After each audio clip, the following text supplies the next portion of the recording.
తెలుగు ప్రజల ఇళ్లలో రెగ్యులర్గా కనిపించే కూరగాయ చామదుంప. ఇప్పుడు ఈ కూరగాయకు అంతర్జాతీయ గుర్తింపు దక్కింది. సంగారెడ్డి జిల్లా కోహిర్ మండలం సజ్జాపూర్ గ్రామంలో పండించే చామదుంపకు జీఐ ట్యాగ్ లభించింది. ఇక్కడి రైతుల వ్యవసాయ విధానం, సారవంతమైన నల్లరేగడి భూముల కారణంగానే చామదుంపకు ఈ ఘనత దక్కింది. అంతర్జాతీయ స్థాయి గుర్తింపు పొందిన సజ్జాపూర్ చామదుంపపై సాక్షి టీవీ స్పెషల్ స్టోరీ. నూతన వంగడాలు, కాయగూరల సాగుకు నెలవుగా ఉన్న మెదక్ జిల్లాకు మరో గౌరవం దక్కింది. ఏళ్లుగా చేసిన కృషికి ఫలితం దక్కింది. సజ్జాపూర్లో పండించే చామదుంపకు జీఐ ట్యాగ్ దక్కింది.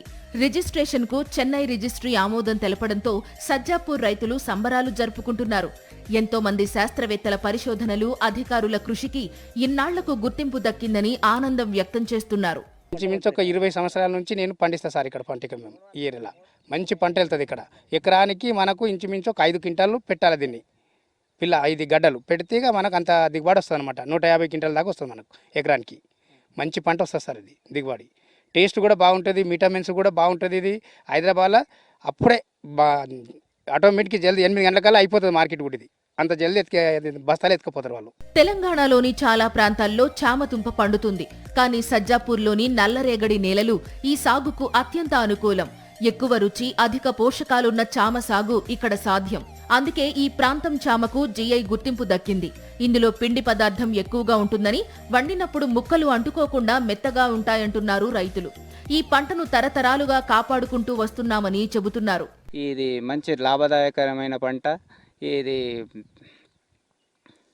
దీని మార్కెట్ హైదరాబాదు, ఇక్కడ జహీరాబాదు, ఇక్కడ లోకల్గా అంగడిలో పోయి కూడా అమ్ముకుంటుంటారు. ఈ చామగడ్డకు ఇక్కడ నేల స్వభావంతో చాలా రుచికరమైంది. ఇది మార్కెట్లో కూడా మంచి డిమాండ్ ఉంది. ఇప్పుడు పోగానే వ్యాపారస్తులు కూడా వచ్చి మొత్తం అప్పుడే నిమిషాల్లోనే కొనేస్తుంటారు. చామదుంపను ఇక్కడ బంగారు పంటగా భావిస్తారు. తక్కువ ఖర్చుతో అధిక దిగుబడినిస్తుంది ఇది. ఎకరాకు 100 నుండి 120 క్వింటాళ్ల దిగుబడి వస్తుందని చెబుతున్నారు. ఏడాదికి 2 సార్లు పండించుకోవచ్చని, పురుగు మందులు, ఎరువుల వాడకం కూడా తక్కువేనని చెబుతున్నారు. చామగడ్డల ముఖ్యంగా ఏంటంటే ఎక్కువ పెట్టుబడి పెట్టవలసిన అవసరం లేదు. ఏంటంటే దీనికి మందుల పిచికారీ కూడా ఏముండదు. మనం భూమికి ఎరువులు వేసుకుంటే సరిపోతుంది. దీనికి పురుగు పడుతుంది. పైన పురుగుల మందులు ఎక్కువ స్ప్రే చేయవలసిన అవసరం లేదు. ఇప్పుడు మల్లాలకు అవన్నీ వేసుకుంటాం, కానీ వేల లక్షల మందులు కొడతాం. కానీ దీనికి ఏంటంటే పురుగు పట్టది, ఆకుకి పురుగు మందు పెట్టాం. దీనికి ఏం బలం పెట్టినా దుక్కికే ఇస్తాం. సజ్జాపూర్ చామదుంపపై ఎన్నో పరిశోధనలు చేసి గతేడాది నవంబర్లో దరఖాస్తు చేయగా ఇన్నాళ్లకు ఆమోదం లభించింది.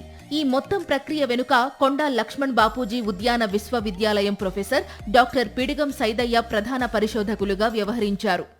మేము ఎకరా నుంచి ఎకరాల మధ్యలో వేసుకుంటాం సార్. ఎకరానికి 150 నుంచి 200 వెళ్తుంది, 150 అవతలు వెళ్తుంది సార్. మాకు ఈ పంట వండేయడంలో ప్రపంచంలో ఒక గుర్తింపు అనేది వచ్చింది.